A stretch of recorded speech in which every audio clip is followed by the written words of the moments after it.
What's going on, babe? Hey babe, how was your day? It was actually pretty productive. Happy to be home. Good. You know we got a game today. Honey, a little rough around the edges.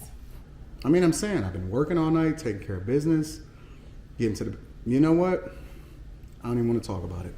I got you. I'm not trying to be out here looking like a dusty, and that's why I'm excited to have T. Hanley as a sponsor of today's video. They help me start and maintain my skincare routine by making the entire process uncomplicated. Honestly, it's the best skincare system for guys like you and me.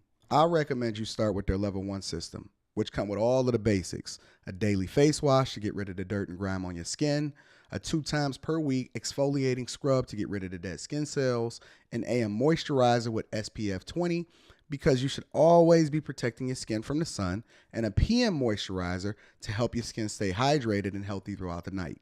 My favorite part about Teach Hanley is that every box comes with an instruction card that tells you when to use each product, how much to use, and in what order. In addition to amazing skin, members of Teach Hanley get tons of benefits, including at least 20% off the retail price and the ability to customize your box. And because Teach Hanley is sponsoring today's video, they're offering my viewers an amazing deal. Just click the first link in the description. You'll get 30% off your first box plus a free gift. Click the link and get started today. We taking care of ourselves. Self-care, fellas, is the first step to be able to get to that bag, to take care of business, and be on top of things and level up in every aspect of your life. Feel the Teach, my friends.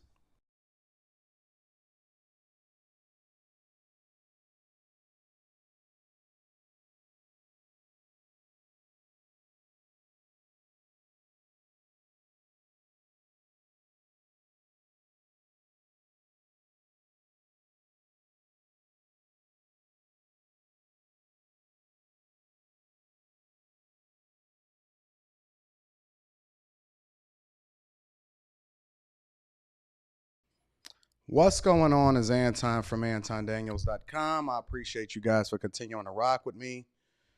It is Wednesday, July 27th, 2022. I contemplated not even doing a show today. I'm going to be honest with you guys. I do. I contemplated it. As I've been cooking up so hard this week, I felt like y'all got more than enough to last y'all for at least 2 more days.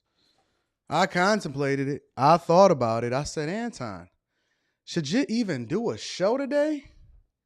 I said, no, consistency is the key. Endurance is the key. That is the key to success. I got my Teach pack popping today. Shout out to Teach Hanley.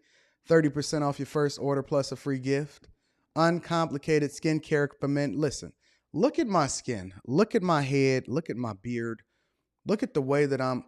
Listen, my breath smells so good. I look like my breath smells good. You ever seen somebody just like on camera, they look like they breath smell good? I look like my breath smell good. Why y'all keep waiting on people to tell you what you are when you know what you are and you live what you live? Yo, celebrate yourself. Remove the toxicity from your life and get around some people that's going to celebrate your greatness. Real talk.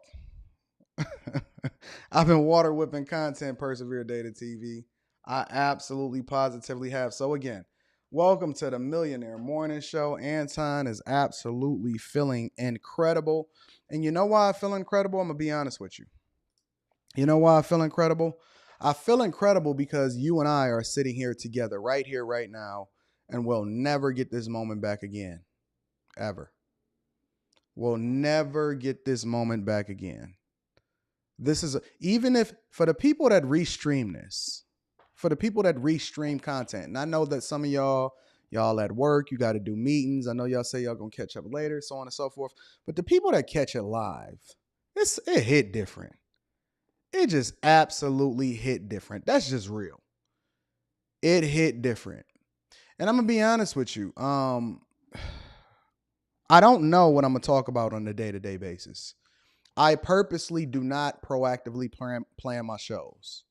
When I wake up in the morning, I pray, brush my teeth, I do all of that. I hit the gym, and then I start letting the movement hit me based off of what I see happening in society. I check the markets.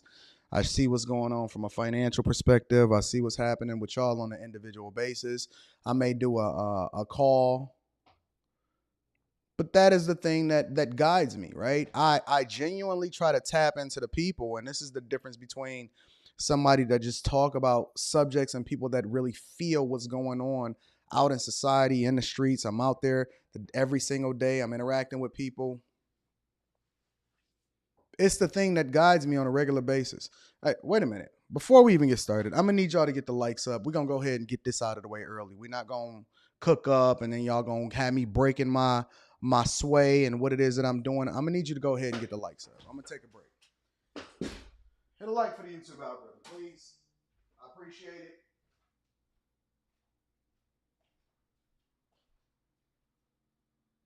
Whew. Hit a like for the algorithm. Jesus Christ.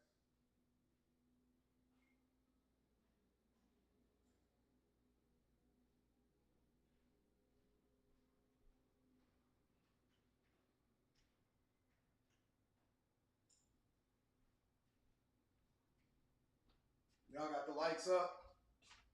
We got to do at least half. At least half. Bitcoin Brown says, Anton, you've been cooking up life-changing content and inspiration lately, bro. Appreciate you from afar. I've been getting my butt kicked by your videos. That's what it's supposed to do. It's supposed to pierce your heart. Thank you, Bitcoin Brown, for the early super chat. I appreciate you, my friend. Thank you. You are absolutely awesome. So can we go ahead and finish getting the housekeeping out of the way?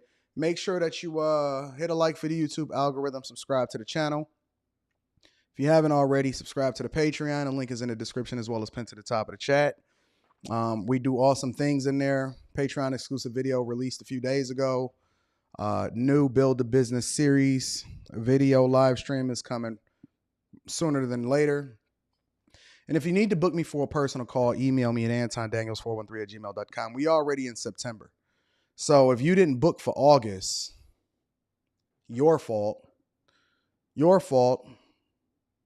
My assistant or Rita may be able to find you a small half-hour slot or something like that, but your fault because August is finito. It's finito. I'm telling you that it's your spots is getting taken because you are not being proactive and you are not truly doing what you're supposed to do in order to make sure that you become the best version of yourself. Have you ever lost a spot? You ever lost your slot? You ever got in line and you was the person that was supposed to get right there? You were supposed to get right there. It was right there, and then they ran out of stuff right before you came up. Keep wasting time. I don't even book my schedule out more than a month, but I decided, hey, give them an extra week because I've been cooking up. I know the people feeling inspired, and so they need to be able to get themselves together. But you want to mess up. You want to go ahead and play games. You know, let's bring it back for a minute before we start talking about the affordability crisis, because it's some clips that's being released today specifically and this week based off of conversations that we were having on Lapeef Let's Talk. Make sure y'all subscribe to the Lapeef Network. I will be in Atlanta on the 5th and the 6th. It's a 2-day event. Click any Lapeef video and then look in the description for you to be able to pick up your tickets. And it brought me back to a space where I was absolutely positively frustrated by the conversations that was happening on the panel. And I'll tell you why. Because they're so used to, and you're so used to being poor that you think that poor is normal. I know that a lot of people that are openly vocal on these platforms and on the platforms that I subscribe to and the platforms that I'm participating on, they're visibly black. So we're going to use that as an example, right? But shout out to my dog Pedro. I was coaching you yesterday. Shout out to it's a lot of different people from all walks of life that get coaching from me, even though they decide that they don't want to necessarily be vocal because they know that them saying certain things and saying certain truths would upset you because some of y'all are running in the victim Olympics and the oppression Olympics. But I digress, right? And so let's harken back to last Thursday, where in the beginning of the show, we were talking about how much money it takes in order to be successful. And we were talking about how social media makes people feel like they have more options and things like that, right? And this is going to feed right into what it is that I'm talking about today as far as an affordability crisis. This is not an oppression problem. This is not a race problem. This is not a gender problem. This is an affordability crisis, right? When you sum it all up and you look at inflation and you look at recessions and you look at layoffs and you look at the problems and you look at credit card debt and you look at how people are spending and you look at here, I'll share an article with you right now. Before I even really deep dive into my monologue, I did not expect this to be a part of my show today. But I'm looking at this article, right? And it's saying that the average new car transaction price hits a record-setting $48,000. $48,000 per average car. Now, put this in perspective, right? If the average household income, on average, across the board is $67,000, and the average black woman specifically makes $40,000 a year, and the average white woman makes $43,000 a year, and the average black man makes $47,000 a year, and the average new car transaction price is $48,000, and you got to remember that you're in that 12% tax bracket. 12% tax bracket. Let's remember. Let's put it in perspective. I've been teaching this all week. Catch up. Make sure you catch the restreams if you haven't already. You're in that 12% tax bracket. So that's pre-tax $47,000. Insurance, FICA, federal taxes, state taxes if you live in a state that collect taxes, property taxes, rent, car note, car insurance, utilities, food. Some affordability crisis. And so then you will have people will say, well, if you get two people that combine their resources together, and then I broke that down. And they said, Anton, listen, we just don't like what you're saying because you're so far away from what reality is. But I am the one that's most immersed in reality. And I'm going to break down exactly why we have an affordability crisis and why you living in the middle class is often at times the biggest problem in a community. It's not the poor people. It's not the rich people. The actual biggest problem are middle class people thinking that they're okay, and that's the thing that's perpetually keeping you in this cycle of poverty. Oh, we're gonna go deep today. We're gonna go deep today. Here, let me share with you a little bit of this article. Record heat isn't the only thing affecting climate. The economy is still on boil, driving average transaction prices for new cars to record highs, according to data from Kelley Blue Book. It was the only month we cited Kelley Blue Book's data from May about the average transaction price of 47.1, which was last month, being the prime driver of vehicle repossessions. Let's highlight that. Average vehicle transaction prices. Prime driver of vehicle repossessions this year, meaning that you can't afford the cars that you drive. The Uncle Tom says, learning to get out of my comfort zone, and that's what I've learned from you lately. So great morning to you, Anton, and keep cooking. Thank you, Unc. I appreciate you, big dog. Look, Anton is super incorrect. And this is why I almost didn't do the show.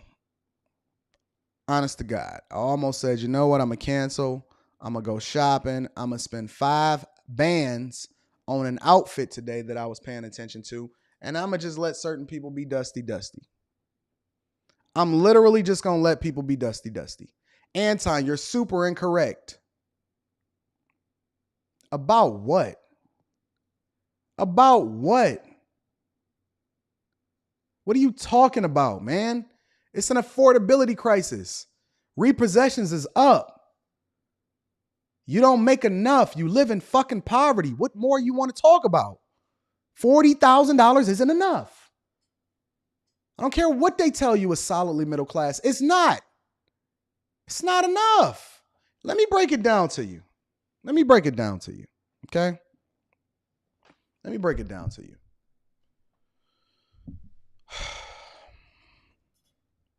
The middle class is fucked.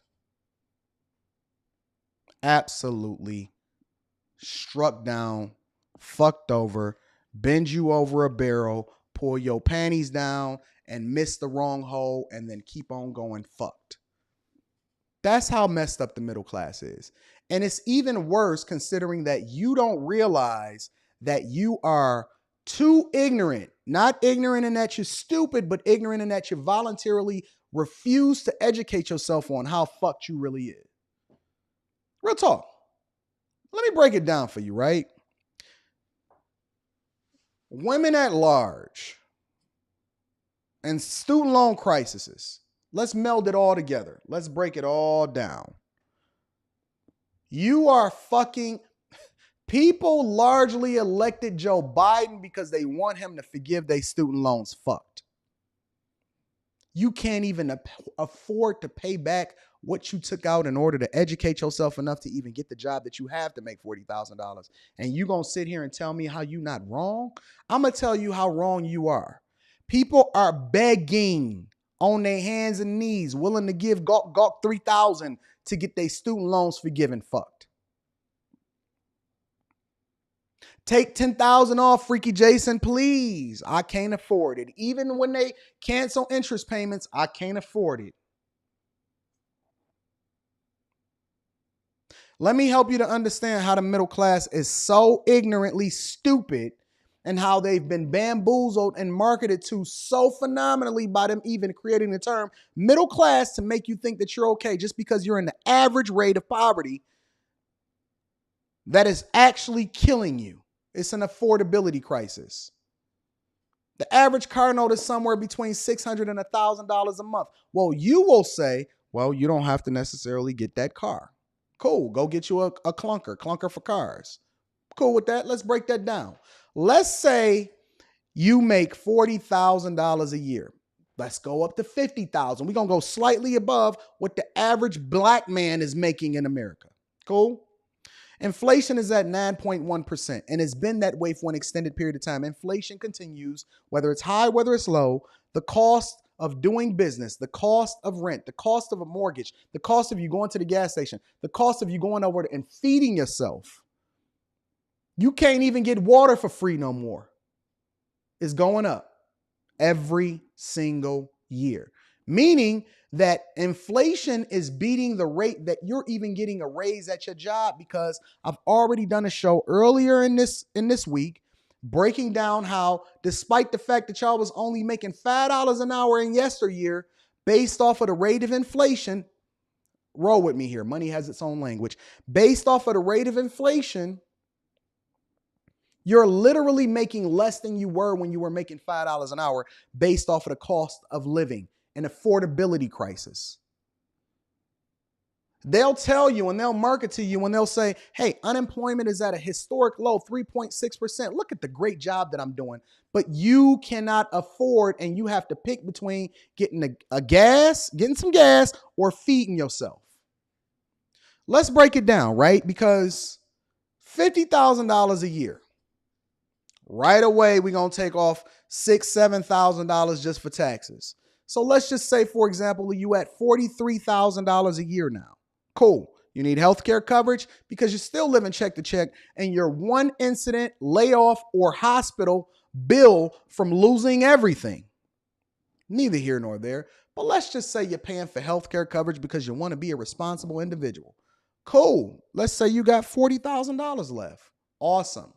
Did you fund your 401k so you wouldn't be working at Walmart, greeting me, understanding that the data that I provided for you and the people that are actually joining the workforce the most exponentially are 70 years old and higher? Because if you fund that, we ain't even talking about a Roth IRA. We just gonna say 15 stacks because you ain't even making a dent. We're not asking you to fund it 100%. We're not asking you max out. We asking you just to contribute to your retirement so you don't be begging Biden and being on Medicare and continuing to take from Social Security that's not even fully funded right now. So they robbing Peter to pay Paul. So let's just say that, right? Let's say, this is going to be fun. Let's say you got 25 racks left. Balling for the rest of the year. 25 racks. We just talking about you by yourself. We ain't talking about no kids. We ain't talking about no chicks. I know y'all like to pay for pussy. We ain't even talking about that right now. I know you out here liking the stun. I know you want to go out and have a hot boy summer because Hot City Boys is winning this year, right? Right? You got 25 racks left. Just off of trying to make sure that you can breathe. We ain't talking about food.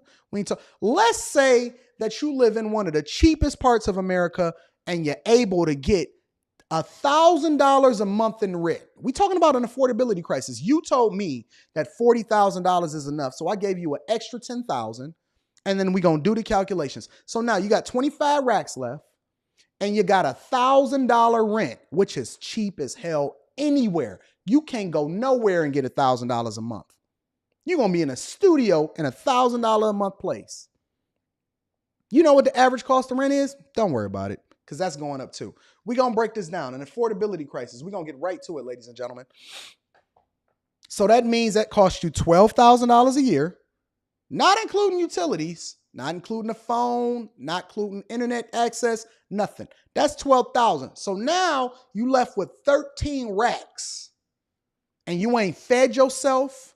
You ain't made a phone call. You ain't got internet service. You ain't did nothing. You ain't went out and talked to these hoes. You ain't got gas for your car that you already supposedly paid off.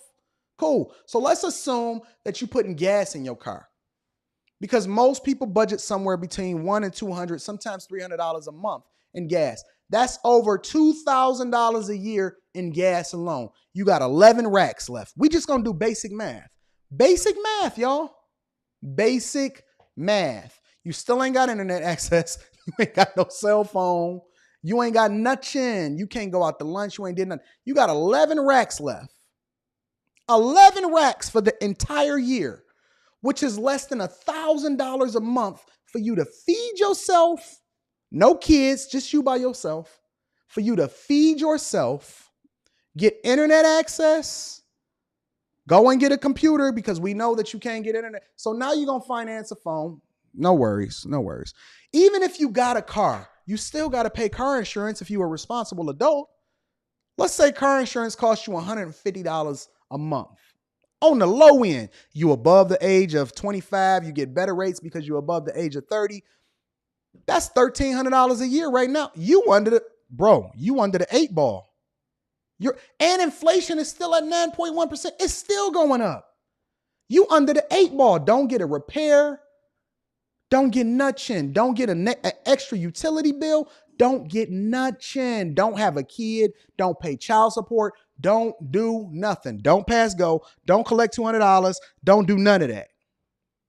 Let's just talk. Let's just talk turkey. Let's talk basic. Don't buy no shoes. Don't buy no clothes. Don't buy no drawers. Don't buy no undershirts. Don't get a cup for your cabinet. Don't even think about getting furniture. Does this make sense to you? Somebody tell me if this makes sense to you. Does this make sense to you? Somebody help me to understand how we solidly middle class. Because then I'm going to tell you what happens. You feel entitled to get some pussy, right? And this is the other end of the equation. Where's Jay Favors at? I want him to tell me how I'm wrong. You feel entitled to get some pussy, right? And so as a result, you get this chick pregnant.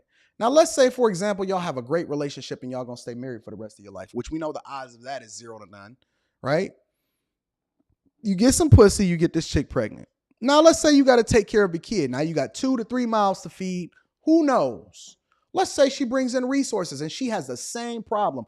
But she's very frugal. She doesn't shop. She's never bought a Coach bag. She's never even, listen, we're not even going to talk about Louis Vuitton. We're not going to talk about Balenciaga. She ain't bought a Coach bag. She ain't bought a Michael Kors, nothing, right? She ain't got a watch or nothing. She just living as frugally as you. So y'all combine, but she's still an adult, right? So she got 9 racks left too, right? Think about this. Think about this for a minute, right? And this is how we put our children in poverty. And this is why we got a different mindset. You decide that you actually want your kid to be better than you. So you decide that you want to send them to college. But because you live the way that you live and you had this perspective and that you thought that you was actually doing well because they told you was in the middle class, because of that, you make plans for them to go to college, but you ain't got no fucking money for them to go to college. And so you know what they do? They do the thing that you were supposed to do and that they don't. They decide that they're going to do it on their own and they're going to pay for themselves. They got to pay for room and board. They got to pay for food. They got to pay for books. They out there getting buzzed down, getting bracking of bodies, becoming for the streets. And you know what they do? They find themselves in debt. It's cyclical. And so the next generation is actually worse off than the previous generation. And that's why you're looking at your grandparents from yesteryear and you saying, why can't we do what they did? Because they put you in this perpetual cycle and then your parents perpetuated it and then you doing it and y'all fucking still talking about generational wealth as if you know something about it. Like you know the language of money. Like you know $40,000 to $50,000 is going to get it. The average household income is $67,000 a year with 2 to 3 kids. And you think that this makes sense? You think that this is awesome? You think that this is doable?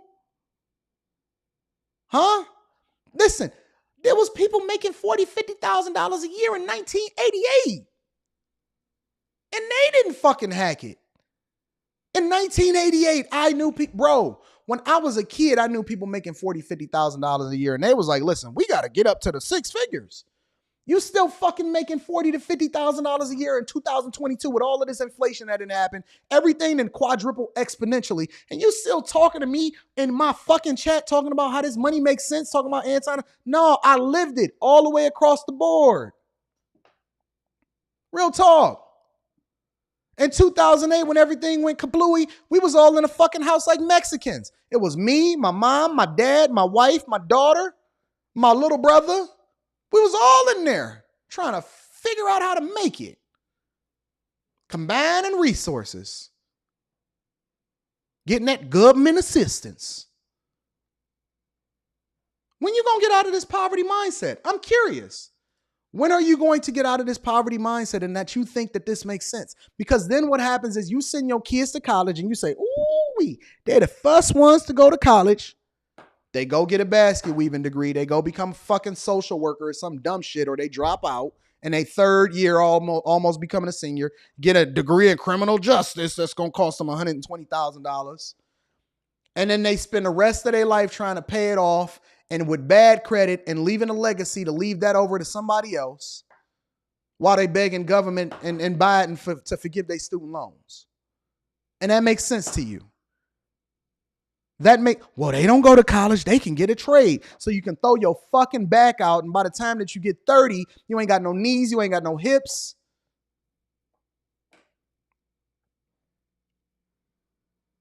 Well, they can join the military.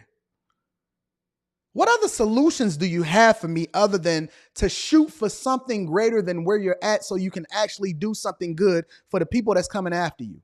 You have a responsibility similar to the people of yesteryear that made the sacrifices for us to be able to have the choices that we have. You have a responsibility to the people that come after you, including your own children who didn't ask to be here, to actually do something that's actually productive and help them become better versions of themselves instead of saddling them with debt. I made up in my mind no matter what. Before I ever put on the robe, before I bought a watch, before I bought a car, before I ever decided that I was going to upgrade, you know what my daughter got? You know what she got from me before I ever decided to do anything? A 6-figure, not man, a 6-figure, not husband. You know what my daughter got? A 6-figure education that's already paid for. Before she ever graduates high school, she has the ability to be able to go to any school that she ever wants to in the world. She can go fucking study in Sydney and pay the extra tuition costs that Chinese students come over here and pay in order for them to become the best versions of themselves. She can go and study in-state, out-of-state, Ivy League if she can get into it. Whatever she decides that she wants to do from an educational perspective, one thing is for sure, 2 things is for certain. She'll never be begging the government for a handout. She'll never beg the government, ever, beg the government to forgive her student loans. That's a fact. No matter what happens to me, no matter what, if me and Rita was to dissolve today, my daughter is good. That's legacy. That's true generational wealth. It's not about how much money you passed on. It's the lessons that they learn along with their ability to be able to utilize the tools that you put together in order to become best versions of themselves. That's generational wealth. You know what most Asian communities do? You know what they do? They can't even speak English when they come over here. They can't. You know why they start businesses? It's not because they get any extra tax breaks than you get. It's because they don't have any other choice except for to create a job for themselves. So they build these businesses and they work and they work and they work and they work and they work 16 to 18 hours a day. And you know what they do? They fucking work those jobs. You know why they don't hire anybody else from the community? Because they're the ones that's working the jobs. They work and then they die. They take one vacation a year. They take 2 weeks off to go visit the mainland, China. They take 2 weeks off, and you know what they do? They fund their kids' education so that they're not settled with debt. Their kids go on to be doctors, lawyers, similar to some of the videos that I reviewed. And then they sell the business, and then they go off and they die in the sunset. So that their kids are never saddled with the same type of debt that your kids are saddled with. Because you believe that being middle class is being able to buy shit and survive. You're not thriving. You're not helping anybody. You're not giving anybody any kind of empowerment. You're not passing on the generational wealth that comes along with the lessons that you were supposed to learn as a man. No, you didn't. She's seen you treat her mother like shit.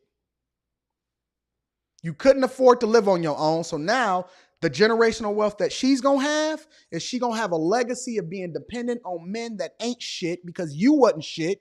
And she going to marry a man like her father. She going to go out here and she going to try to figure it out because some ain't shit nigga going to beat her ass.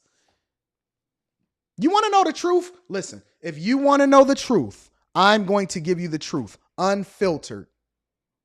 This is real fucking talk. She's going to marry a man like her father. He's going to be middling until he gets tired. He going to put his hands on her because that's what you did to her mother. Because she going to marry a man like her father if she can marry him at all, because you don't even believe in making an honest woman out of her. You don't believe in marriage, but somehow, some way, you have greater expectations for your kids. You not shit, but you want them to be shit, but you a piece of shit. And then you're teaching her, hey, make sure you get up under a man that makes $40,000. And then you're going to repeat the cycle and everybody going to continue to die with debt. And then people like me going to come along because the top 5% pay the majority of the taxes. And we're going to have to make sure that we forgive your shit because you wasn't shit. You're leaving a legacy of debt, of ignorance. You ain't nothing but a slave. You more of a slave than your grandparents was a slave because at least they did something to actually better themselves despite their circumstances. You still sitting in a piece of shit trying to justify it and make it seem like it's something other than a piece of shit. You are a piece of shit. That's what you are. Look in the mirror and say, I'm a piece of shit. That's the truth. That's the truth. If you want it, that's what it is. I don't care what your friends told you. I don't care who you get in the echo chamber with to make you feel good about yourself. I don't care what your daddy was saying about what generational wealth is. Everybody got these talking terms, generational wealth. What is generational wealth? You don't know what generational wealth is. You don't even know what wealth is, let alone being able to put the two words together saying generational wealth. Too many fucking syllables for your vocabulary, fam. Too many syllables. Keep that out of your vocabulary. You ain't there yet. I need you to come to the front of the congregation, come up to state. Matter of fact, you at the wrong fucking live stream. Leave and go talk to Dave Ramsey. He gonna get you to the starting line before we start talking about this real stuff over here. Please go find you somebody to get you to the starting line. Dave Ramsey's is for the people that needs to get to the starting line. You ain't even running the race yet. We trying to get your shoes laced up. We trying to get you with some track pants on. You out here and 20-degree weather with some track pants on trying to run a marathon. You tired. You tired, fam. You at the wrong live stream. Real talk. This ain't for people that's looking to feel good about themselves. This is about reality. There's an affordability crisis. It's basic math. You didn't think that math mattered when you went to school and you said, I'd never use it. And so as a result, you can't do basic math and you think that $40,000 is going to get you to the finish line. Well, our parents survived with it. That's why you got so much fucking student debt. Because your parents didn't know it any better. And you know better because I'm telling you better. And you still running in the victim Olympics. But yet you still voting for the same people for the wrong reasons. And it ain't that nothing is wrong with you, who you vote for. It's the reason you voted for him. You voted because you're running in the victim Olympics and you thought that he was going to forgive your student loans. Aw, poor baby. You a grown man begging another grown man to fix your student loans. How that feel? Biden is your daddy, fam. He your daddy. Listen, if Biden don't come through for you, you not the man that you supposed to be. You are literally Biden's son. He's sonning you. You begging the government to forgive your student loans, family. You depending on another grown man. He might as well be fucking your bitch too. What you gonna give him? He might as well be busting your chick down. You begging another grown man to forgive me, I've sinned, Father. You begging another grown man to forgive your student loans, and you gonna sit here talking to me? You should be bowing to me. You should be praising me. You should be building statues of me for telling you who you really are, instead of being on another man's titty, sucking that powdered milk out of his chest. You a grown man. You can't even keep a roof over your head, nigga. Who you talking to? You can't even keep a roof over your own fucking head. You can't even provide for a woman without her bringing resources into the household in order for y'all to be able to survive. Who you talking to? You talking to the king. You should be praising me, boy. Sitting here talking to a grown man that's been taking care of multiple different families. I feed into my community. I don't take from it. That's what a man look like. I feed into people. I help people. I provide for people. I give opportunities. I'm an employer, motherfucker. You an employee. Who you talking to? Remember who you talking to. Remember who the king in this motherfucker is, because I cancel your ass in 5 seconds. You begging on the government to take care of you. You ain't even your own man. You still look to your daddy for advice, nigga. I am your daddy. Without me, this government don't exist, because I pay the motherfucking taxes around this bitch. Who you talking to? You need help. I am help. Nigga, I'm the one they call when they need help. You the one they call when they need to get out the fucking way, because you the one that's always begging. We trying to put you in a lottery to determine whether or not you even man enough or you woman enough. You might as well change, boy. Who you talking to? You talking to a grown man over here.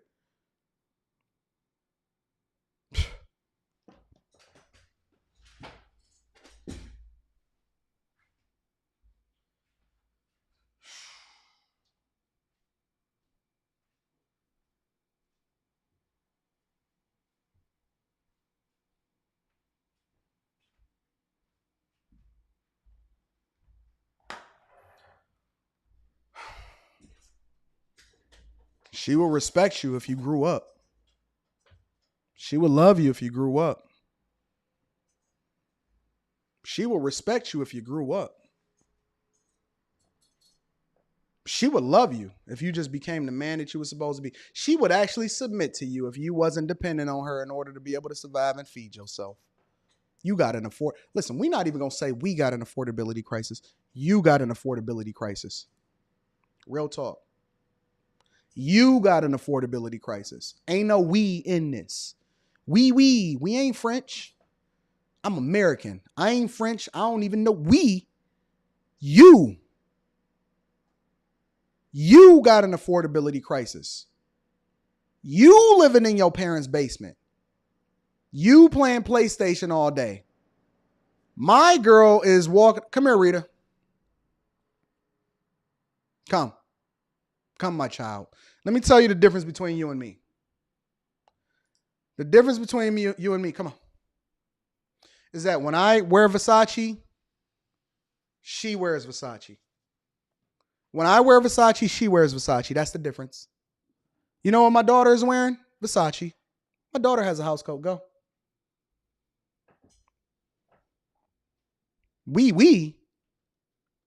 I don't speak French. I've never taken a French class in my life. At all.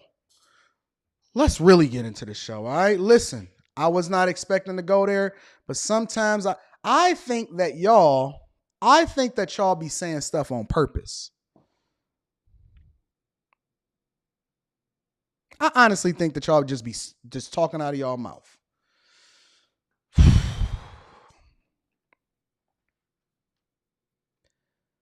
Inflation. We're going to talk about this 40 band that y'all keep loving so much. Inflation sits at a 40-year high. The personal savings rate in America has fallen to its lowest level since 2008. And here's the age group feeling most uncomfortable about their savings right now. I wonder who. Let's continue. Whispers of a recession in the air. Many Americans, no doubt, want the cushion of a solid emergency savings. Pros recommend 3 to 9 months worth of essential expenses. But the reality is that most Americans the majority of Americans don't feel comfortable with how much emergency savings they have, even as interest rates and high yield savings accounts, what a term, what a finesse. Indeed, according to a new survey released by Bankrate, 58% of Americans now feel uncomfortable with the amount of emergency savings they have. I thought that everything was awesome. I thought that everybody was living good. I thought that the average household income with being almost $70,000 a year was popping. He's saying average, but we saying that the average person is saying that their emergency savings is BS, up from 46% 2 years ago. Discomfort higher for millennials. Fully 62% of Americans aged 26 to 41. 26? Wait a minute.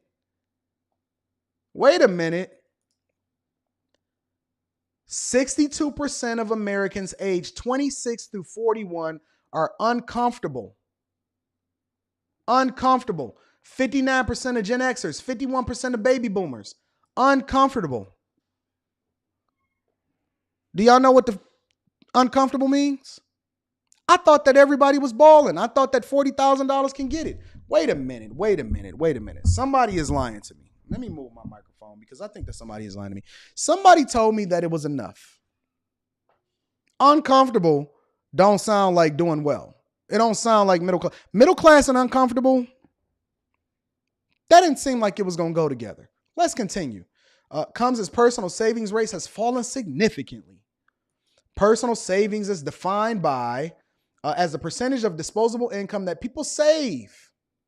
4.4% in April. Americans are uncomfortable with how much savings they have. There could be several factors, including the drop in savings from a year-ranging spiking inflation. Purchasing power has decreased as the dollar. Items costing more every single day. We just going to scan through it really quickly. Wages remain unchanged. So now people are doing what? They're dipping into their savings and they're using credit cards and they robbing Peter to pay Paul because they don't know how to survive. They don't know how to survive. Listen, fam, I'm going to be real with you. For those of you that are in the Patreon, you already know.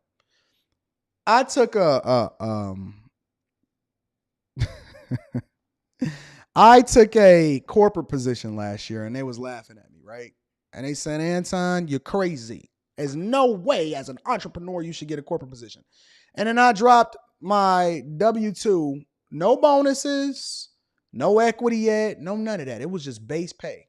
Dropped my W-2 last year from the last 3 months of what I got paid. What was it, 180? Just the base rate, just from the last 3 months of the year? We not the same. We not even the same. That ain't got nothing to do with businesses. That ain't got nothing to do with none of that. We not the same at all.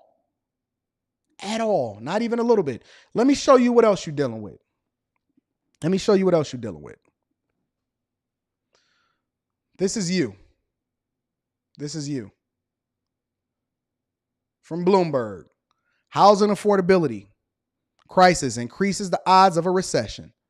Everywhere you turn, affordability crisis, issues, recession, housing prices, interest rates going up. How does it feel to be middle class? I'll be trying to relate. Listen, I'll be like, listen, Anton, put yourself on a budget so you can see if you know what I tried to do? I'm going to be honest with you. I had this project. It went off the rails quickly. I had this project. And the project was, I was going to do an experimentation where I actually tried to live homeless for a week. And then I was going to take the cameras and I was going to document the whole thing and then show you what survival being homeless felt like. It didn't work.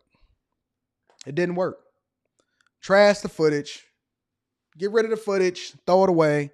I'm not built like that. I'm not built like that. You might be built like that. That may be your norm, but I'm not built like that. Let's go in. Let's go in. Pandemic housing boom is coming to an abrupt halt. Buyers are getting priced out by mortgage rates that have almost doubled. Mortgage rates have doubled since January. Sales of new U.S. homes fell for the fifth time this year in June. Basically, that's the entire year. To more than a 2-year low, and brokers and mortgage companies have started laying off employees by the hundreds. Brokerage and mortgage companies are laying off employees by the hundreds.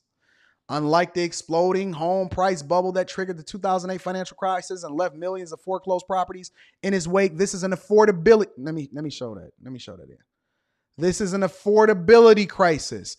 The biggest risk to the economy now is a deep and prolonged sales slump that can give the $4 trillion industry a starring role once again in the next economic recession.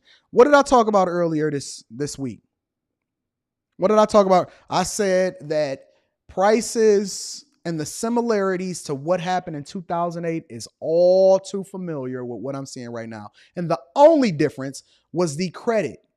The ability to be able to get things based off of actually qualifying based off of the parameters of what it is that you got from a credit perspective. But then I broke that down and showed you how even that did not matter. It does not matter. The gamification does not mean that you can afford long-term to continue to live the lifestyle and sustain this the way that we sustaining it. And so what you don't understand is that the federal government already know what you're capable of. They already know that it was a bubble. And so in order to try to deflate that bubble, which is called deflation, right? Right now you're experiencing inflation, which means that it's continuing to become a bubble. I'm going to break it down from a C student perspective. Let me get to some of these super chats before I get to going, because I know y'all been supporting the channel. I seen my dog Black Heights advancing your career. Let me acknowledge the OG right quick. Black Heights advancing your career says donating to my homie for being a fantastic individual. Let me know when you are in Austin, San Antonio area, and we will get you and Rita out on the boat. You see what my friends talk about? You see what my dog Black Heights advancing your career? Go and talk to him too.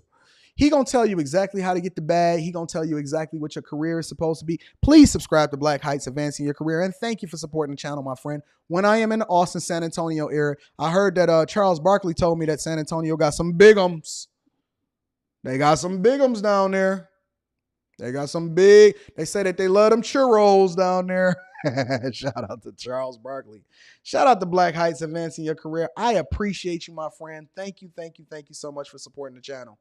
Viper Black says 80 shows are always needed and should be one everyone needs to watch and learn and grow. Thank you, Viper Black, and thank you for your contribution, my Canadian homies. Rob from the future says, I don't know what got into you in this state of mind, but moving forward, you need to keep it there. I'm going to feel cheated if you come with anything less perfect from the field. Thank you, Rob from the future. Listen, I don't know what I'm going to do on a day-to-day basis, Rob. You might get nice me, you might get mean me, but I feed off the energy of the audience. And so when y'all engage with me and y'all active in what's going on, what we talking about, I get active and then I get activated. You know what I'm saying? Spaces. My dog says, don't be blaming this sad sermon on us, Pastor. No, it's y'all fault. Persevere Data TV says that mixtape going to be fire. Thank you. Rob from the future says, oh yeah, you said this. Shout out to y'all. Shout out to everybody that support the channel, hitting a like for the YouTube algorithm. Let's continue. Affordability crisis. The difference between what happened in 2008 and what's happening now, because you are having the government trying to deflate. They're trying to take the air out of that bubble by manufacturing a recession, deflating what this bubble is right now, because it can't sustain. You can't sustain this rate of growth because it's not really true growth. It's fake growth, because you have the middle class pretending like they're actually being successful, and then they come back on the back end and ask for forgiveness for their student loans. Somebody got to pay the piper. Now you got all of these trillions of dollars. What is it? $1.7 trillion of people asking for forgiveness for their student loans. Where do you think that that's going to come from? How do you think that that's going to affect inflation in a dollar? You think that your life is going to become better? No, things are going to become less affordable, even more because you don't understand that they have to manufacture this recession, which is why it's so easy to predict, because they have to take the air out of the balloon before it busts. Because when it busts, you start to get 2008. Then you need Obama to steer you clear. Then you need him to come and save your companies. Then you need him to go cash for clunkers. And you have to go have him give up the unemployment rate so that y'all can go back to school and try to do the things that you were supposed to do the first time and then forget about it. And then reelect the same people over and over again that create the same environment. Because Clinton created it. Bush manufactured it. Obama had to come in and massage it and try to get us through it. I'm going to give Obama some credit. A lot of people don't like to shout out Obama. But even though I don't necessarily agree with every single thing that he did in office, including who it is that he prioritized as far as what he needed to get policies done for, I do understand what he inherited. He inherited a bumblefuck. He inherited one of the worst economies ever, and he steered you through it. He saved your job. He steered you through it. He gave you funding in order for you to go back to school, and you're still killing for it. You're still killing for it. Don't worry about it. Federal Reserve's campaign to fight inflation by raising interest rates is having its intended effect. So what this is telling you is that with the federal government doing what they're doing, they're actually doing exactly what they thought they were going to do.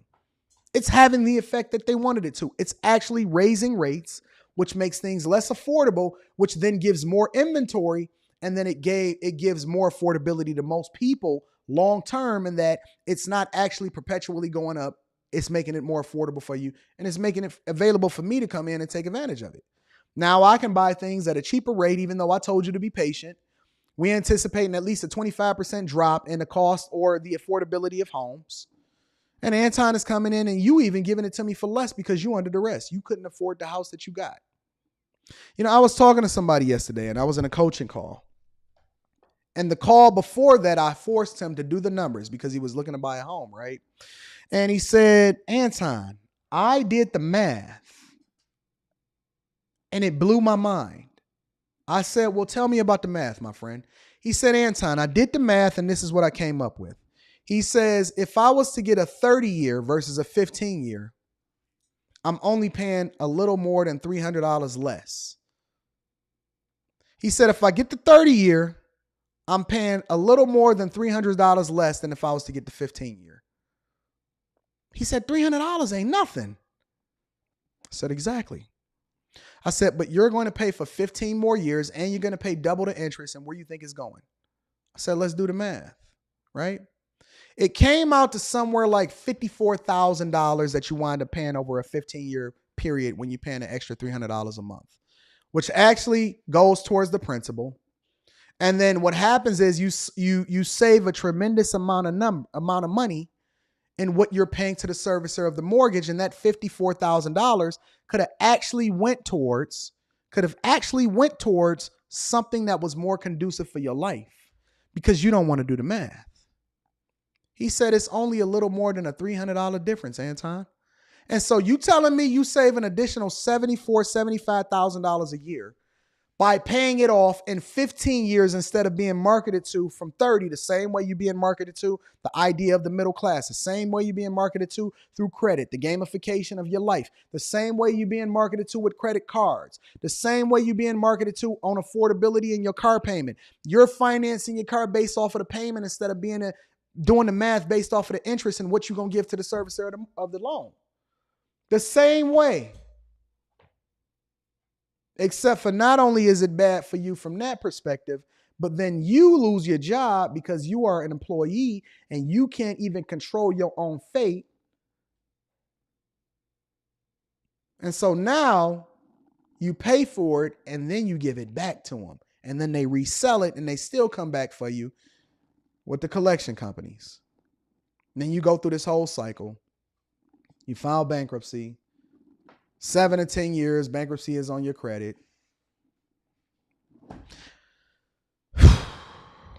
Let me see what y'all talking about in the chat. Let's see. HBG says 30-year fix is the best option. You can always pay more on top when you're able, but you're not obligated. And it's not the best option. It's not. And I'm going to tell you exactly why it's not the best option, HBG. It's the same reason why we have credit cards, but people feel like, hey, you get all of the points, but you don't have to pay any of the interest, because the overwhelming majority of the people wind up paying interest, which is one of the reasons why they market you the points. I tell you what, HBG. I tell you what, do this research for me. Tell me how many people get 30-year mortgages and actually pay off their mortgage within 15, and then we can talk about it. Because nobody pays off their mortgages early. And I'm not saying nobody is as though that's not an anomaly, but nobody pays off their mortgage early in 15 years with a 30-year mortgage. As a matter of fact, I submit to you that the overwhelming majority of people actually refinance and take whatever equity they have out of their house in order to go and shop at Balenciaga.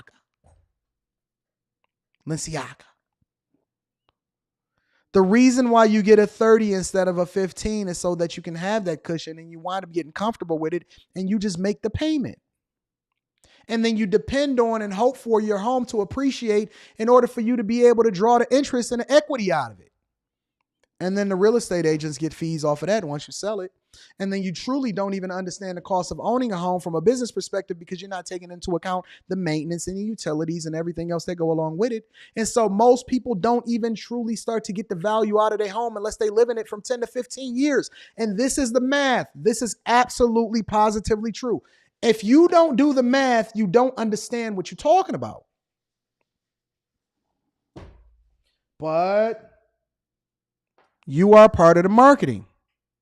HBG, because you'll say that without giving any context to understanding of what people's true actions is. It's just like the casino. Everybody knows the casino's odds. Everybody knows. But everybody will come back and say, hey, look what I've won. And so they market it to people as though it's the best option, and you're doing the marketing for them. It was the greatest heist that the banks ever made. The greatest heist, the greatest marketing. Listen, y'all should go and watch, is it Mad Men? Mad Men? Do you know how the banks finessed you? I'm going to tell you how the banks finessed you. It was a bunch of guys sitting in a room, and we're going to get into this video. It was a bunch of guys sitting in a room, and they said, you know what? How can we get people, or how can we get the banks to make more money and become more profitable? How can we finesse people on both the back end and the front end? Those of y'all that know, and I've done a live stream on this, I think it was last year. There's 3 different types of people. You think it's only 2, but it's 3 different types of people. It's the consumer, it's the business owner, and then it's the banker. And most people only think that it's 2. They think that it's just the consumer and the business owner because they think it's the person that sell the goods to the business owner, or the person that sell the goods to the consumer, and then the business owner make the money. And so what y'all largely believed was that scene in Baby Boy when he said his guns and then his butter. His guns and then his butter. The guns is the things that depreciate with value, but the butter is artwork, shit like that. Things that appreciate over time. You stupid motherfucker.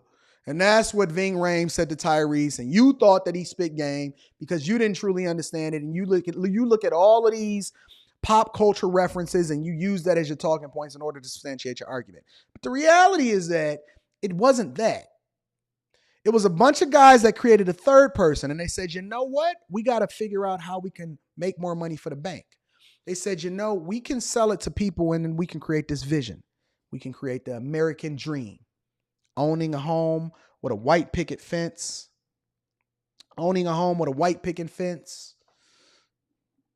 You get multiple rooms. You can have an office. You can spread out. All of this stuff, right? And they said, you know what? We're going to say, but you know why you can afford it? You don't even have to save your money no more. We're going to give you 30s. 30-year mortgages.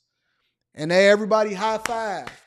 Nobody could understand why the people in the room was high-fiving, because they was looking in the conference room and they were seeing them high-fiving, but they couldn't understand it because they was like, "Low, why would y'all give these people all of this money up front?" And they said, because we going to make twice the amount on the back end through servicing the mortgage. And you know what the best part about it is? And the people said, what? We don't even have to market it because once one person get it and they believe that they solidly middle class and they start doing it, they going to sell it to everybody else and they going to say, hey, get it 30, get it 30, get it 30. And we going to create social media in 2008, 2007. And then they going to say, hey, you ain't doing nothing if you ain't got a 30-year mortgage, if you ain't got a mortgage for do you own your home? And we going to get the money off the property taxes. And we can get the real estate fees. And if you get a $300,000 house, you're going to pay $150,000 in fees, and they're not even going to do it. They're not even going to know it because we're going to send them a statement. It's going to have a small print on it. And when they don't read their statements anyway, they don't read. You know that people are visual. They got to see colors. They got to see red. They got to see purple. They don't go to the library. Listen, we have the stats from the library. We know that people don't read books. All we need is a dumb person or somebody that think that look good. Let's get us a rapper. Let's get us a rapper. Let's get him a money phone. Yeah. Let's get him some cars. And they keep on pushing this to you. Keep on pushing this narrative to you. Keep on pushing this narrative to you. And so you go out there and you spend a whole lot of money believing that you're doing something and you finessing. And then y'all know what y'all package it up as? Y'all take all of this dumb stuff and you package it up and you say, hey, this is generational wealth. And they don't even have to run no commercials. They ain't got to run no Super Bowl ads. You gonna sell it to your friends and family all day, every day, and continue to put them in this perpetual state of a manufactured, self-inflicted recession. That's what it comes down to. And y'all got finessed. You know what and you know how they really finessed you? I'm gonna tell you what the cherry on top was. They created this system called credit.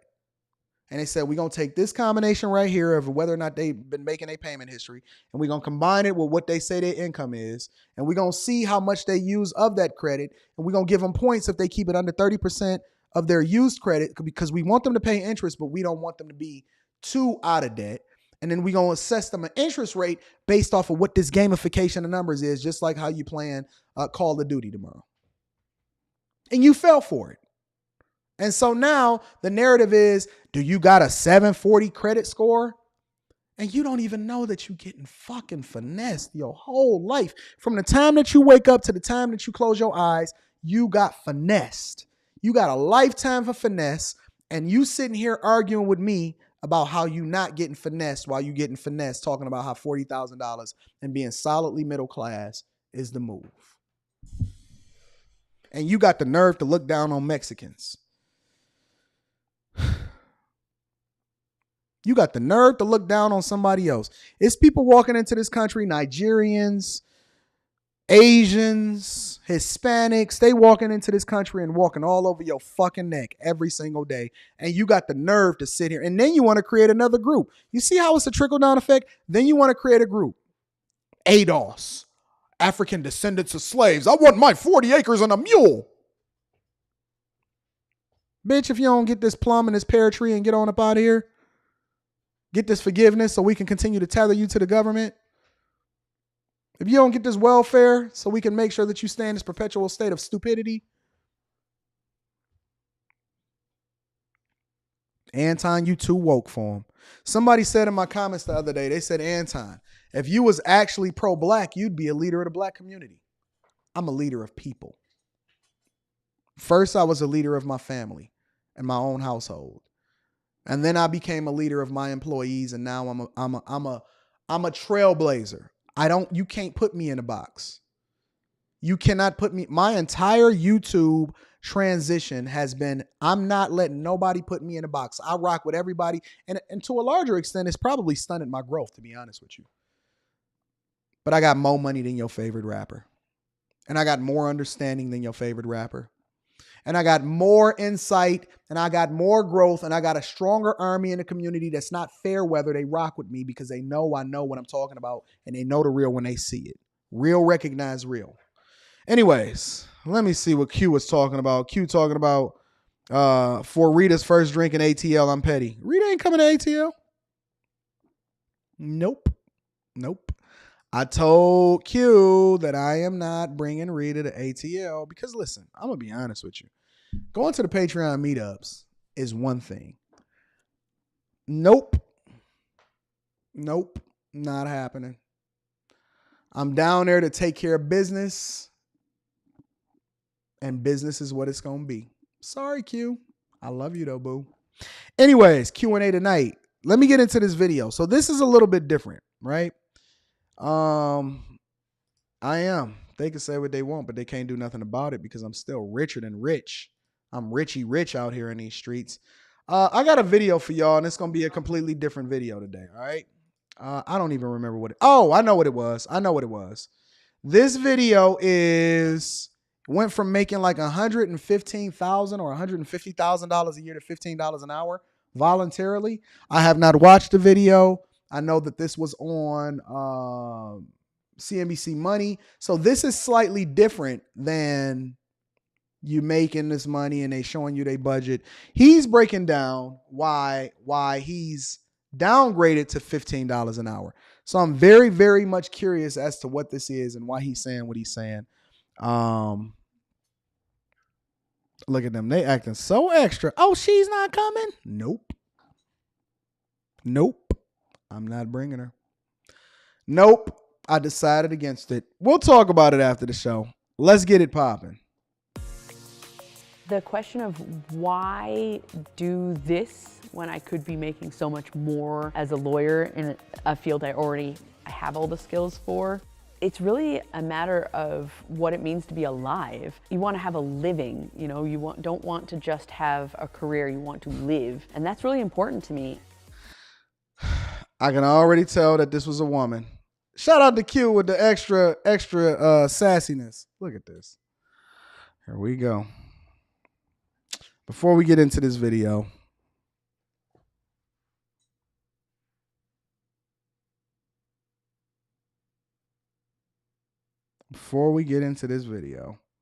you never know what you're going to get on the Millionaire Morning Show. Hello? Why you acting extra? Hello? Why you acting extra? Free Rita. She is caged. I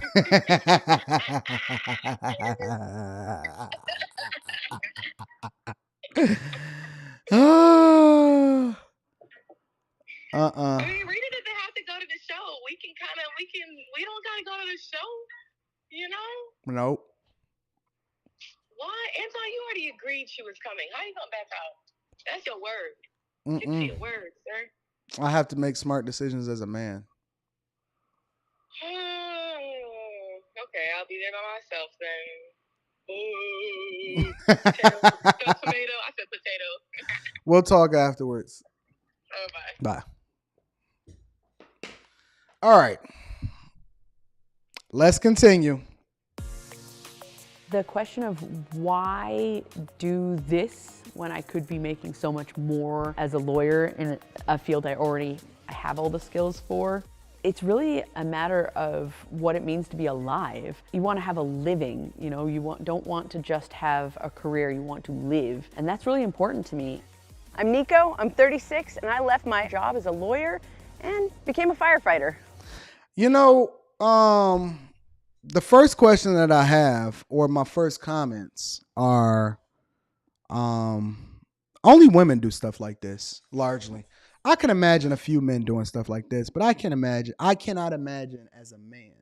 And this is what makes men and women different. I cannot imagine as a man. I cannot imagine as a man making this decision.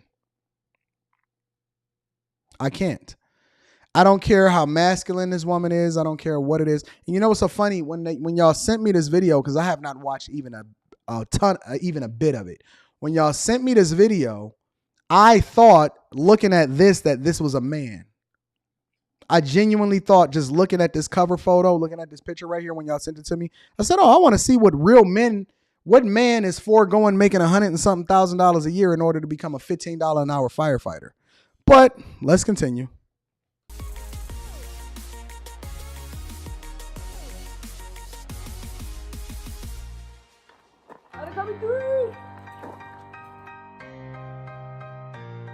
No. If you telling me that you are part-time and working as a firefighter for $15 an hour, I'm going to tell you that is dumb to the dumb. Bad news bears. Nope. Nope. And listen, I understand that this is a woman, so women can do this type of stuff because they in their emotions and all of this other type of stuff. But I will say that this is not the move. Personally, I don't believe in this. But I want to see what the whole story is. When I got the chance to do firefighting, I didn't know that it was going to be mind-altering. Hey, ETF 42, I agree. Women can afford to live in fantasy land. Absolutely. That is the exact sentiment that I believe. They can afford to live in fantasy land. Good. Like, it really is, it's invigorating. There's so many new skills. It's exciting. The people are amazing. And you get to be outside. Working as a lawyer. What? All right. Wait. Nico quit her $116,000 a year law job in February 2020 to work part-time for $15 an hour as a firefighter. So you chose to do a more dangerous job as a woman and make a fraction of the money because it's invigorating and it's exciting. I need to understand if this chick is a trust fund baby or what, because this sounds dumb. You spend a lot of time sitting in a chair, and I have bees in my knees. I like to move around. It was not comfortable. I was gaining a lot of weight. I wasn't happy in my body anymore, and my mental health was certainly suffering. So I got a solution for that. Put the fork down. Put the spoon down. Pick up a fork. Put the spoon down and pick up a fork. Don't eat so much and then go to the gym. Yo, I thought that it was some bag fumblers out here since January. This chick must be nominated for the bag fumbler of the year. This could quite possibly be one of the dumbest things that I've ever seen in my life. I'm honest. If she quit $116,000 a year as a lawyer because she couldn't keep the donuts out of her mouth, and it ain't like she all slim and trim. If she stand up and she take that hand away from that stomach, you going to see something pop out of there. Come on, fam. Because of it. And I needed to find something that would allow me to have more balance in my life. So she liked the D because she got a son. She loved the D. I was able to... I knew it. I knew it. This chick moved back at home with her parents because she couldn't hack it. She wanted to work part-time and think that she was a man. And now she out here fumbling bags with her son being raised by a son husband. she is son husband. It looks like she is son husband. Shout out to Gail at Night. Gail at Night says, thank you, Gail at Night. I appreciate you. Thank you so much, Gail. You are awesome. Thank you for contributing to the platform and getting it in. This chick moved back to their parents, and I knew that her parents had money. Her parents gotta have money. To support myself after quitting my job at the law firm through a few different means. My folks really helped out. They took myself and my son in. I had some savings, around $10,000 in savings. Trash. And I started my own law firm, just a very, very small law firm. This is that law firm, just me. But that allowed me to survive. Though honestly, we weren't. This proves why women are never, ever going to be on the same level as men. This proves why women, definitively, and ladies, you can never be us. You should never want to be us, ever. She got a kid. Apparently, she's a single mom. This chick is now doing law out of her bedroom with a teddy bear. She go back and move with her parents. She quit her $116,000 a year job, and now she working part-time for $15 an hour. If this is not the dumbest bag fumble that I've ever seen in my entire life, could quite possibly be. I don't know what is. And this is why some of y'all shouldn't be thinking for yourself. Look at this. Nico's home office. That is a bedroom. That ain't no home office. She is in her bedroom with a file cabinet and a teddy bear and covering up the Oh, Jesus. spending very much money because it was the pandemic.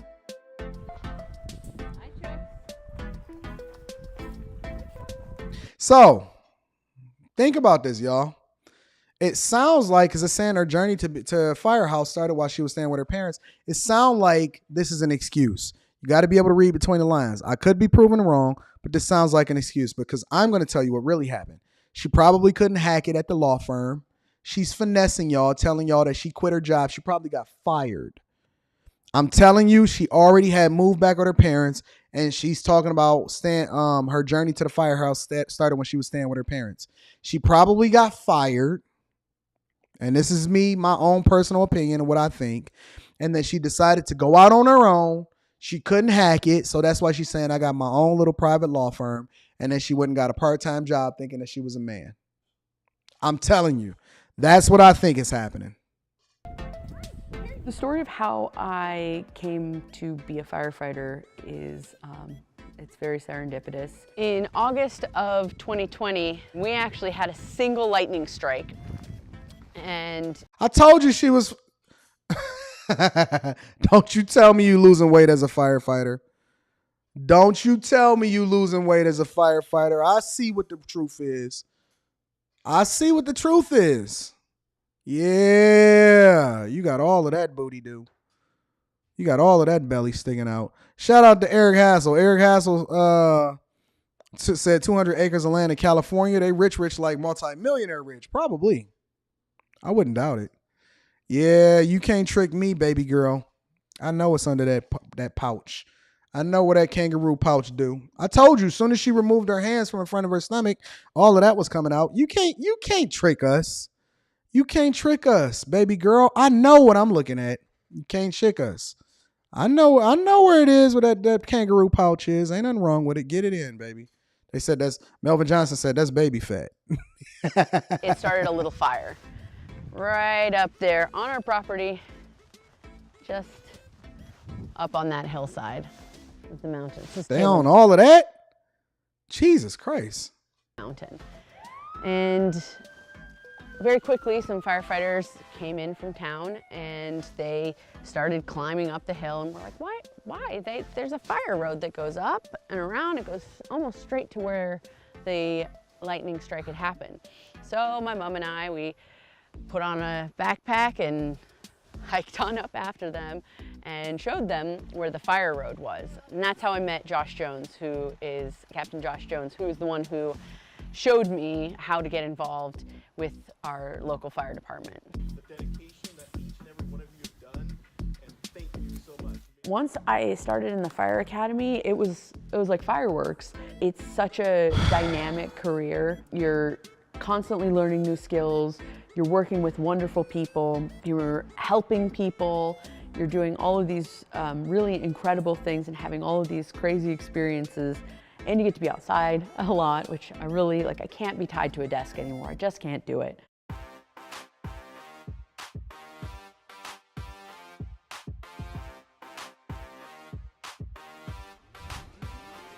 A typical day working as a firefighter, I would call the stations and I say, hey, do you guys have room for me today? And then whoever. No, that is too bold. That is too bold. You calling every day talking about, hey, you guys got room for me today? Hey, you got a job for me today? No, man, this is too bold. She too bold. Too stale. Too stale. Let me see what's going on. This chick is bold. I couldn't do it. I couldn't do it. At all. Nope. Not at all. Calling at the fire station every day talking about, hey, you got room for me? While you living in that little bold room with your son, raising him as a single mother. That's too bold. Whoever wants to take me on will have me come to their station, and I will usually start with some kind of training, like ropes training or do some PT, physical training, and then, a call will come in and we all get on our gear, hop in an engine or an ambulance and go to the call. And then I basically get paid for those calls. That is too bold. Do the risks of firefighting scare me?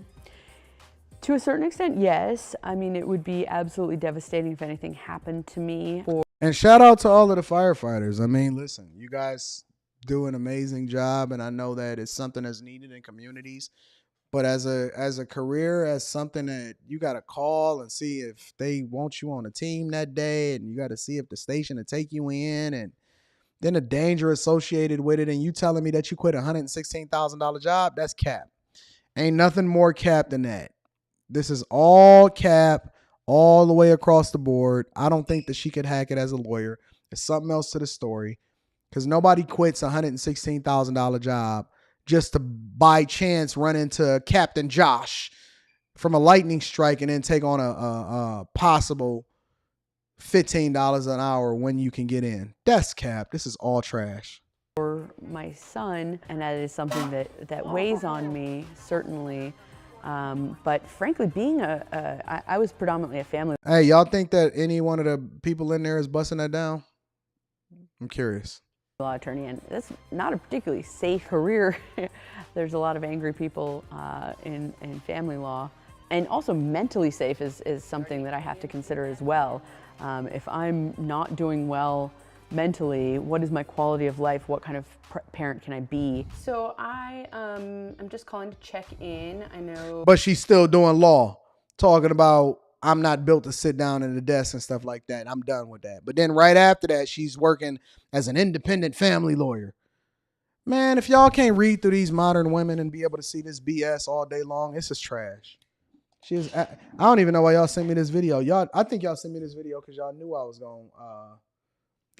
going to X this chick. You knew I was going to nuke her because this is all trash. So she's not, listen, somebody said it in the chat. They said she's an on-call Uber firefighter. She got a call every day. They don't even call her and find out if she need them. She calls every day, wait for somebody to probably take a vacation leave and say, hey guys, you need me today? And they say, yeah, you can come in and hopefully bust it down. You know what I'm saying? And then she go in and she pretend to be a firefighter, and they let her drive the truck, drive the ambulance, and they let her bring her little spider monkey son up there to climb on the stuff for the cameras. This is trash because she's still sitting in there doing lawyer stuff in her bedroom with a futon. That you had court today, and I wanted to see how you're feeling and how you feel about the judge's ruling. Currently, as a firefighter, between training and going on calls, it's probably about 10 to 15 hours a week. And then I probably do about another 15 hours a week of lawyering. So it kind of just mashes together to about a... So basically she worked like one day a week. Let's translate that, because she probably do a 12-hour shift. She do 1 day a week firefighting, and then she running in the Victim Olympics acting like she doing some lawyer work.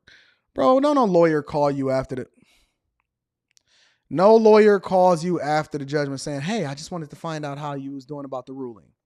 If anybody has ever worked with a lawyer, you understand that they charge you about an hour, and they will charge you a full hour. So cap. Very poorly paid one full-time job. No.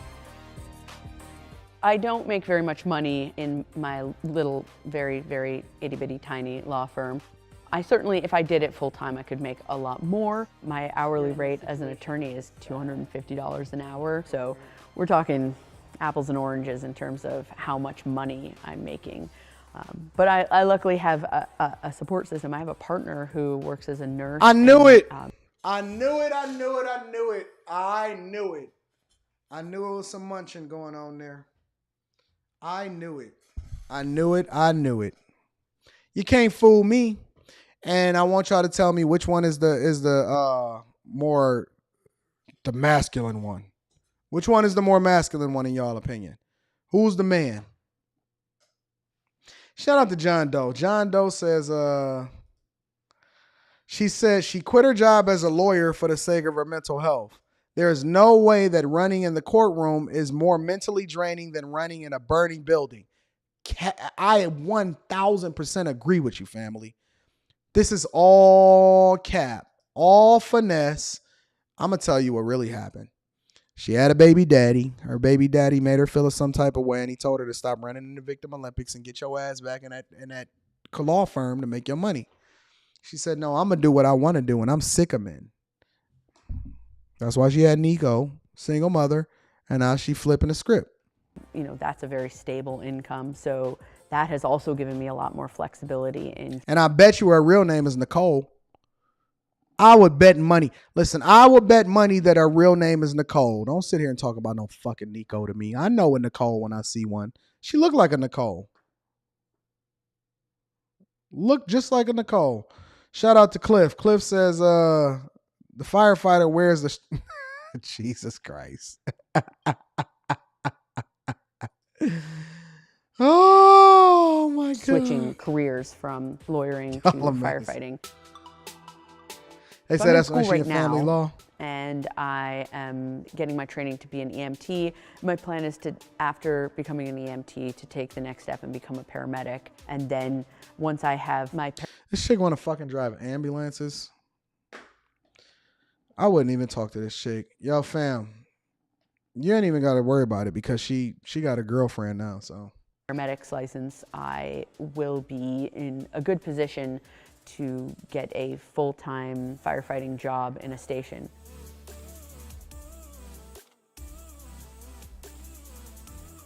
No, it depends on overtime. It does depend on location and experience. You're right. She says she want to be a gangster. Dog, this is all whack. This is all whack. This is a chick that want to be a man so bad. She want to wear pants. Listen, I'm going to tell y'all the truth about men. And I tell y'all the truth about men. No man, I'm going to be honest with you. Well, I'm not going to say no men because you can't say definitively anything. Most men are doing the hard jobs that they're doing because they don't have any other choice. No guy wants to go in and blow his back out every day. No guy wants to go in and put his life on the line as a police officer every day. No guy wants to go and be a CEO every day. They doing it because they have to, or they doing it because it's an opportunity for them to get out of the situation they in. Most people that I've talked to, that I've coached, that say that they joined the military, they said they joined the military because of the benefits and because they ain't have no other option. And then they benefit as a result of it. But no man is doing it because they have to. And when you see a chick that's overcompensating, and it almost reminds me of, shout out to Jordan Smith. He says, single mom epidemic, co-parent economy. She definitely getting ran through. Facts. No, listen, when you see a woman that do stuff like this, for me, this looks like overcompensation.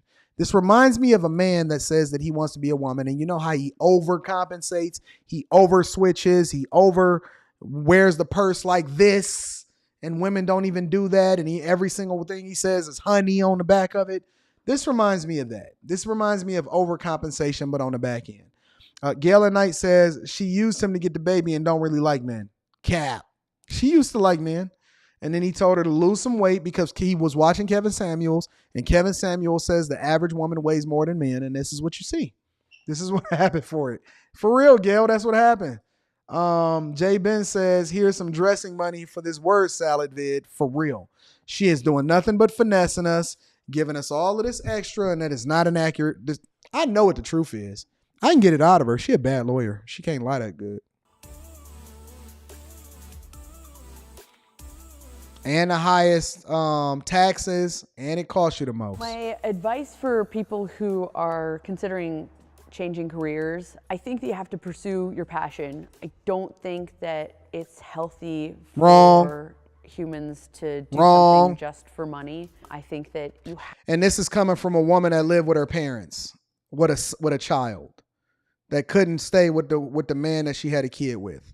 This is literally coming from a woman that lives with her fucking parents on a 200-acre estate, telling you to follow your passion, follow your dreams. Don't listen to her. Don't listen to her, ladies and gentlemen. Don't you do it. Fuck your feelings. You go get that bag. Go get that bag. Have to find something that makes you feel vibrant, makes you feel excited, that is engaging, that makes you feel like you're doing something good. I did everything I was supposed to do. I went to college. I went to law school. Waste the money. Waste the money. First shot. I got married. I had a kid. I knew it. I knew it. I knew it. I knew it. She got married, had a kid, and got divorced. I'm telling you. And now she on that other side. Because what happens is, let me tell y'all what really happens. Let me tell you what really happens. What happens is they hit the wall. They hit the wall, and then they're no longer, they realize that they was talking sassy. Okay, well, you're not going to talk to me any old kind of way. And then they wind up carpet munching. I'm telling you, I'm taking my son. I'm raising him to be more feminine as a single mom. I'm going to live back with my parents, skip this job. I'm getting divorced. Now she over here talking to another nurse, and she working part-time, making $43,000 a year in California.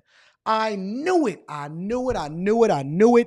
I can spot him a mile away. I'm telling y'all, if you can't see and be able to translate through body language of exactly what it is that you're dealing with and be able to tell you exactly. That's why I keep telling y'all, I know what a woman is all about within 15 minutes of talking to her. I was able to see exactly what this chick's blueprint was way before she ever said any of this. All you got to do is pay attention to the context clues. Guys, you don't know a woman over the next 2 years. Yes, you do. Yes, you do. I knew her within the first 2 minutes. I could tell that chick wasn't supposed to be here in this club in the first place. Get that hoe home. She out of order. I'm telling you. Did all of those things and I still wasn't happy. Even though I'm still baby, junior firefighter, I want to get to that point where I am able to take it on as a career. Talk about that man that you left and you was married to. Look at that chick. Bag of bricks coming through. I would really like to be able to throw myself into firefighting completely and really And don't say she just wanted a baby either, because you don't get married because you just want a baby. Nope, I'm not going for it. I knew it right away. Away from the lawyering in overnight, but it's just not practical, it's not feasible.